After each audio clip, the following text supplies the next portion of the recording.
दोस्तों आज हम लोग इस वीडियो में बात करेंगे इलेक्टोरल बॉन्ड के बारे में। इलेक्टोरल बॉन्ड क्या है, कब आया, किसने लाया, क्यों लाया गया, सुप्रीम कोर्ट ने क्यों इसे असंवैधानिक अनकॉन्स्टिट्यूशनल घोषित कर दिया 15 फरवरी 2024 को, किस पार्टी को कितना चंदा मिला इलेक्टोरल बॉन्ड के थ्रू, आइए सब जानते हैं इस वीडियो में पूरा विस्तार से। अगर आपको हमारा वीडियो पसंद है तो हमारे चैनल को सब्सक्राइब, वीडियो को लाइक करिएगा और इंस्टाग्राम पेज को फॉलो जरूर से जरूर करिएगा। इलेक्टोरल बॉन्ड को सिंपल शब्द में समझा जाए तो चंदा देना, फंड करना कोई भी पॉलिटिकल पार्टी को। इलेक्टोरल बॉन्ड कोई भी इंडिविजुअल पर्सन, कोई भी कॉर्पोरेट कंपनी इस बॉन्ड को खरीदकर सीधा सीधा पॉलिटिकल पार्टी को चंदा देता था। जैसे हम लोग LIC का बॉन्ड खरीदते हैं तो उसमें क्या हम लोग पैसा इन्वेस्ट करते हैं और फ्यूचर में हमें वहां से रिटर्न मिलता, बट इलेक्टोरल बॉन्ड में ऐसा नहीं था। आप अगर एक बार पैसा दे दिए कोई पॉलिटिकल पार्टी को तो वहां से कुछ मिलने वाला नहीं था आपको। इलेक्टोरल बॉन्ड को फर्स्ट टाइम यूनियन बजट 2017-18 के फाइनेंस बिल 2017 में इंट्रोड्यूस किया गया था लेट अरुण जेटली जी के द्वारा, और मेनली था कि इलेक्टोरल बॉन्ड स्कीम को मनी बिल में कंसीडर किया गया था। अब मनी बिल क्या होता है ये जानते हैं। मनी बिल एक तरह का फाइनेंशियल बिल होता है जो डील करता है टैक्सेशन के साथ, कितना गवर्नमेंट उधार ले रही है, कितना गवर्नमेंट खर्च कर रही है, और ये मनी बिल एक इंपॉर्टेंट पार्ट होता है यूनियन बजट का। अगर कोई भी स्कीम या बिल मनी बिल के द्वारा आता है तो उसे राज्यसभा से पास कराने का कोई जरूरत नहीं होता, सिर्फ लोकसभा से पास कराने के बाद उसे वैलिड कंसीडर किया जाता है। अगर इस पूरे बात को एक लाइन, एक सेंटेंस में कन्वर्ट किया जाए तो आप इलेक्टोरल बॉन्ड को खरीदकर किसी पार्टी को चंदा देते हो। सिंपल सा बात यही है। सब सही चल रहा था इलेक्टोरल बॉन्ड के साथ, लेकिन ऐसा क्या हुआ कि जब 15 फरवरी 2024 को सुप्रीम कोर्ट के 5 जज बेंच जिसे हेड कर रहे थे chief justice of India DY Chandrachud ji ने इसे असंवैधानिक अनकॉन्स्टिट्यूशनल घोषित कर दिया। साथ ही साथ जो भी अमेंडमेंट आया था इनकम टैक्स एक्ट में, कंपनीज एक्ट में, रिप्रेजेंटेशन ऑफ पीपुल एक्ट में, उस टाइम पे उसे भी अनकॉन्स्टिट्यूशनल घोषित कर दिया गया। सिर्फ इसीलिए इलेक्टोरल बॉन्ड को असंवैधानिक घोषित कर दिया गया क्योंकि वो राइट टू इन्फॉर्मेशन एक्ट का रूल को वायलेट कर रहा था। और ये जो डिसीजन सुप्रीम कोर्ट ने दिया बिल्कुल सही है मेरे हिसाब से। एक आम जनता किसी भी पॉलिटिकल पार्टी के लीडर को वोट देकर जिताती और उसे गवर्नमेंट में आने का मौका देती, लेकिन वही आम जनता को पता नहीं होता है कि वो पॉलिटिकल पार्टी कहां से पैसा ले रहा है, कैसे इलेक्शन लड़ रहा है, कितना खर्चा कर रहा है, इसका कोई जानकारी नहीं मिलती।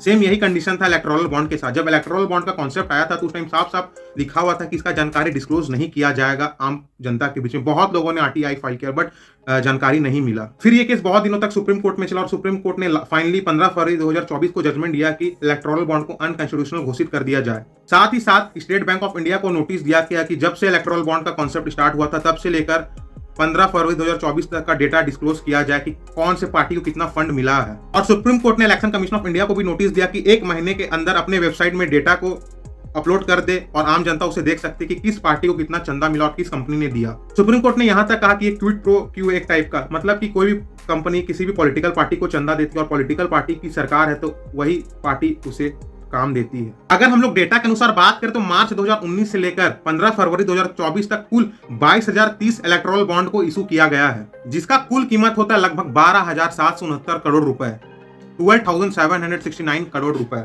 अब हम लोग बात करते हैं कौन से टॉप पॉलिटिकल पार्टी थे जिन्हें फंड मिला। अगर रिपोर्ट के अनुसार देखा जाए तो बीजेपी को सबसे ज्यादा चंदा मिला, करीब 6,060 करोड़ रुपए। टोटल कीमत का 48% सिर्फ बीजेपी को ही आया। TMC तृणमूल कांग्रेस पार्टी जिसे 1609.50 करोड़ रुपए मिले इलेक्टोरल बॉन्ड के थ्रू, और ये दूसरा पार्टी बन गई सबसे ज्यादा चंदा रिसीव करने वाली। कुल कीमत का 12.6% इसी को आया है इलेक्टोरल बॉन्ड के थ्रू।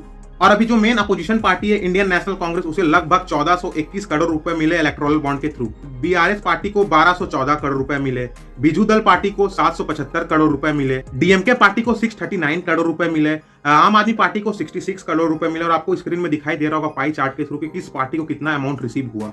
अब हम लोग बात करते हैं कि ऐसे कितने टोटल कंपनी थे और कितने इंडिविजुअल थे जिन्होंने इलेक्टोरल बॉन्ड को खरीदा और पॉलिटिकल पार्टी को चंदा दिया। लगभग 1321 कंपनी और इंडिविजुअल मिलाकर थे जिन्होंने इलेक्टोरल बॉन्ड को खरीदा और पॉलिटिकल पार्टी को चंदा दिया, जिसमें से 385 ऐसे कंपनी थे जिन्होंने सिर्फ बीजेपी को चंदा दिया इलेक्टोरल बॉन्ड के थ्रू। देखो 1321 कंपनी का नाम बताना तो इस वीडियो में इम्पॉसिबल, इसलिए मैं डिस्क्रिप्शन में लिंक दे दूंगा एक्सेल फाइल का, आप वहां पर जाकर चेक कर सकते हो कि इस कंपनी ने कितना अमाउंट खर्चा किया इलेक्टोरल बॉन्ड के ऊपर। तो मैं इस वीडियो में सिर्फ टॉप 10 कंपनी का नाम बताता हूं जो सबसे ज्यादा अमाउंट का इलेक्टोरल बॉन्ड खरीदकर पॉलिटिकल पार्टी को चंदा दी है। सबसे पहले नंबर पर कंपनी है future gaming and hotel service, जिन्होंने 1365 करोड़ का बॉन्ड खरीदा है। दूसरे नंबर पर mega engineering and infrastructure limited, जिन्होंने 966 करोड़ रुपए का डोनेशन पॉलिटिकल पार्टी को दिया है। तीसरा है क्विक सप्लाई चेन लिमिटेड, जो कि रिलायंस ग्रुप से ताल्लुक रखता है ये कंपनी, इसने 410 करोड़ रुपए का इलेक्टोरल बॉन्ड खरीदकर पॉलिटिकल पार्टी को चंदा दिया है। चौथे नंबर पर आता है वेदांता लिमिटेड, जिसने 400 करोड़ का डोनेशन दिया। पांचवें नंबर पर आता है हल्दी एनर्जी लिमिटेड, जिसने 377 करोड़ का डोनेशन दिया है पॉलिटिकल पार्टी को इलेक्टोरल बॉन्ड के थ्रू। एसएल माइनिंग ने 224.5 करोड़ का डोनेशन दिया। वहीं वेस्टर्न यूपी ट्रांसमिशन कंपनी ने 220 करोड़ का डोनेशन दिया है। वहीं हम लोग अगर टेलीकॉम इंडस्ट्री से बात करें तो भारतीय एयरटेल ने 198 करोड़ का डोनेशन दिया है। लेवंटर फूड पार्क लिमिटेड ने 195 करोड़ रुपए और वहीं पर एमजेके एंटरप्राइजेज ने 192.4 करोड़ रुपए का डोनेशन दिया है पॉलिटिकल पार्टी को इलेक्टोरल बॉन्ड के थ्रू। अब हम लोग टॉप 5 पार्टी वाइज डोनर की बात करते हैं, जिसमें बीजेपी में मेघा इंजीनियरिंग एंड इंफ्रास्ट्रक्चर ने 519 करोड़ का डोनेशन दिया बीजेपी को। वहीं पर quick supply chain private limited ने 375 करोड़ का डोनेशन दिया बीजेपी को। वेदांता लिमिटेड ने 226.7 करोड़ का डोनेशन दिया। भारतीय एयरटेल लिमिटेड ने 193 करोड़ और वहीं मदन लाल लिमिटेड ने 175.5 करोड़ का डोनेशन दिया है। और वहीं अगर अपोजिशन पार्टी कांग्रेस की बात करें तो सबसे ज्यादा डोनेशन इसे वेदांता ग्रुप से मिला, जो कि करीब 125 करोड़ रुपए है। वहीं पर western UP transmission company limited से 110 करोड़ का डोनेशन रिसीव हुआ है कांग्रेस को। फिर एमकेजे एंटरप्राइजेज लिमिटेड तरफ से 91.6 करोड़ रुपए। वहीं फिर यशोदा सुपर स्पेशलिस्ट हॉस्पिटल तरफ से 64 करोड़ रुपए का डोनेशन रिसीव हुआ है कांग्रेस को। And Avish trading and finance private limited से 53 करोड़ का डोनेशन रिसीव हुआ है कांग्रेस को। एंड अगर हम लोग टीएमसी की बात करें तो टीएमसी में future gaming hotel service private limited ने करीब 542 करोड़ का डोनेशन दिया। वहीं हल्दिया एनर्जी लिमिटेड ने 281 करोड़ का डोनेशन दिया। वहीं धरीवाल इंफ्रास्ट्रक्चर लिमिटेड ने 90 करोड़ का डोनेशन दिया। एमकेजे एंटरप्राइजेज ने 45.9 करोड़ का डोनेशन दिया। वहीं Avish trading and finance private limited ने 45.5 करोड़ का डोनेशन दिया। वहीं अगर हम लोग बीआरएस पार्टी की बात करें तो mega engineering and infrastructure limited ने 195 करोड़ का डोनेशन दिया। यशोदा सुपर स्पेशलिस्ट हॉस्पिटल ने 94 करोड़ का डोनेशन दिया। Chennai green wooden private limited ने 50 करोड़ का डोनेशन दिया है। And doctor Reddy laboratory limited ने 32 करोड़ का डोनेशन दिया। वहीं हेट्रो ड्रग्स लिमिटेड ने 30 करोड़ का डोनेशन दिया है लगभग। एंड अगर हम लोग वही टॉप डोनर वाइज क्लासिफिकेशन देखते हैं, मतलब किस कंपनी ने किस पार्टी को सबसे ज्यादा फंड किया है टॉप 5, तो आइए जानते हैं। जैसे Megha engineering and infrastructure limited ने बीजेपी को 584 करोड़ का डोनेशन दिया। वहीं भारतीय राष्ट्र समिति को 195 करोड़ का डोनेशन दिया। वहीं डीएमके पार्टी को 85 करोड़ का डोनेशन दिया। वहीं वाईएसआर कांग्रेस पार्टी को 37 करोड़ का डोनेशन दिया है। एंड वहीं तेलुगु देशम पार्टी को 28 करोड़ का डोनेशन दिया है। इंडियन नेशनल कांग्रेस को मात्र 18 करोड़ का डोनेशन दिया है mega engineering and infrastructure limited ने। वहीं अगर हम लोग फ्यूचर गेमिंग की बात करते तो फ्यूचर गेमिंग ने सबसे ज्यादा all Indian Trinamool Congress party को डोनेशन दिया करीब 542 करोड़। उसके बाद डीएमके पार्टी को मिला 503 करोड़।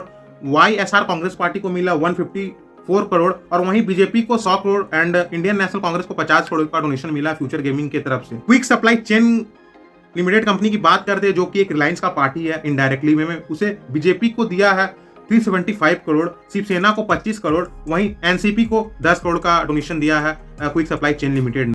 अगर हम लोग हल्दिया एनर्जी की बात करते हैं तो उसने ऑल इंडिया तृणमूल कांग्रेस को 281 करोड़ का डोनेशन दिया, बीजेपी को 81 करोड़ का डोनेशन दिया और कांग्रेस पार्टी को 15 करोड़ का डोनेशन मिला है। एंड एक बहुत ही फेमस कंपनी वेदांता लिमिटेड, जिसे सब कोई जानता होगा, लगभग एक माइनिंग में बहुत ही बड़ा नाम है इस कंपनी का, उसने बीजेपी को लगभग 230 करोड़ का डोनेशन दिया। वहीं आईएनसी इंडियन नेशनल कांग्रेस को 125 करोड़ का डोनेशन दिया। वहीं बीजू दल पार्टी को करीब 40 करोड़ का डोनेशन दिया। वहीं जेएमएम झारखंड मुक्ति मोर्चा को करीब 5 करोड़ का डोनेशन दिया है वेदांता लिमिटेड ने। और अगर इंडिविजुअल इंडस्ट्रियलिस्ट की बात करें तो लक्ष्मी मित्तल, जो कि बहुत ही बड़ा नाम है बिजनेस ग्रुप में, उन्होंने 35 करोड़ का सिर्फ बीजेपी को डोनेशन दिया। और बहुत सारे ऐसे इंडिविजुअल पर्सन है जिन्होंने 10 से 25 करोड़ के रेंज के बीच में इलेक्ट्रल बॉन्ड खरीदा और पॉलिटिकल पार्टी को फंड किया है। देखो, सबसे बड़ा जो कंपनी जिन्होंने सबसे ज्यादा अमाउंट का इलेक्ट्रल बॉन्ड खरीदा वो future gaming and hotel service. इस कंपनी ने लगभग 1365 करोड़ का तो बॉन्ड खरीदा है। साथ ही साथ इस कंपनी के जो ओनर है मिस्टर सत्यांगो मार्टिन, और इस कंपनी का टोटल प्रॉफिट है मात्र 215 करोड़ और कहां पे 1365 करोड़ का बॉन्ड खरीदा गया। और इस कंपनी का टर्नओवर है मात्र 500 करोड़ रुपए। दूसरे नंबर पर है Megha engineering and infrastructure limited, जिन्होंने करीब 966 करोड़ के आसपास का इलेक्ट्रल बॉन्ड खरीदा है। इस कंपनी के जो ओनर है ना यार, वो है पीपी रेड्डी। एंड इस कंपनी का कुल जो प्रॉफिट था ना वो 1393 करोड़ के आसपास था। और ये कंपनी का लगभग टर्नओवर है टोटल 31,766 करोड़। तीसरे नंबर पर जो कंपनी है quick supply chain private limited, जिन्होंने करीब 410 करोड़ रुपए देकर इलेक्ट्रल बॉन्ड खरीदा था। और ये यार कंपनी मात्र है ना कितना का प्रॉफिट कमाई थी ओवरऑल 3 इयर्स में, प्रीवियस 79.58 करोड़ रुपए और कहां 410 करोड़ का तो यार बॉन्ड खरीदा। इसको हम लोग कह सकते हैं तरह का लॉस मेकिंग कंपनी बन गया। और ये कंपनी ताल्लुक रखता है रिलायंस ग्रुप के साथ। इसके बाद हम लोग बात करते हैं वेदांता लिमिटेड कंपनी का, जिनके फाउंडर है अनिल अग्रवाल जी, और इन्होंने लगभग 400 करोड़ रुपए का तो यार सिर्फ इलेक्ट्रल बॉन्ड ही खरीदा। और इस कंपनी का ताजुब वाली बात है कि इस कंपनी का करीब 1783 करोड़ का तो लॉस है बस। वेदांता लिमिटेड टोटल टर्नओवर है 1,50,159 करोड़ के आसपास और ये कंपनी माइनिंग सेक्टर में काम करती है। एंड हम लोग बात करते हैं भारतीय ग्रुप के बारे में, मींस एयरटेल कंपनी के बारे में। एयरटेल कंपनी ने 198 करोड़ का इलेक्ट्रल बॉन्ड खरीदा था। इस कंपनी के ओनर है सुनील मित्तल जी और ये कंपनी टेलीकॉम इंडस्ट्री में काम करती है। और इस कंपनी ने लास्ट क्वार्टर में प्रॉफिट किया था करीब 442 करोड़ के आसपास का। एंड अब हम लोग इस वीडियो को यहीं पर इन करते हैं, क्योंकि ये बहुत ही लंबा वीडियो ऑलरेडी बन चुका। मैं नहीं चाहता कि और भी लंबा वीडियो बने। अगर मैं और भी कंपनीज इंडिविजुअल का नाम लूंगा तो बहुत ही बड़ा वीडियो बन जाएगा। सो मैं डिस्क्रिप्शन में एक्सेल फाइल का लिंक दे दूंगा, जहां पर आप इजिली देख सकते हो कि इस कंपनी ने कितना इन्वेस्ट किया है इलेक्ट्रल बॉन्ड में, और कुछ पीपीटी मैंने क्रिएट किया था, वो भी मैं लिंक दे दूंगा। तो आप वहां पर वो भी देख सकते हो जाके कि किस कंपनी का कितना प्रॉफिट है, कितना का अमाउंट का इलेक्ट्रल बॉन्ड खरीदा है। तो सब आपको मिल जाएगा एक जगह पर। अगर आपको वीडियो पसंद आएगा, इन्फॉर्मेटिव लगा, तो हमारे चैनल को सब्सक्राइब कर देना। और आने वाले टाइम में हम लोग शॉर्ट्स वीडियो बनाएंगे, जहां पर हम लोग कंपेयर करेंगे लीडर का, कहां से कौन लीडर खड़े हो रहे, कितना उनका नेटवर्थ है, कितना इनकम है, कब तक उन्होंने लास्ट एमपी का इलेक्शन लड़ा था तो जीता था, तो उन्होंने क्या क्या काम किए, सब डिस्कशन होगा आने वाले वीडियो में। तो मिलते हैं न्यू वीडियो के साथ। तब तक घर में रहो, सुरक्षित रहो, बाय।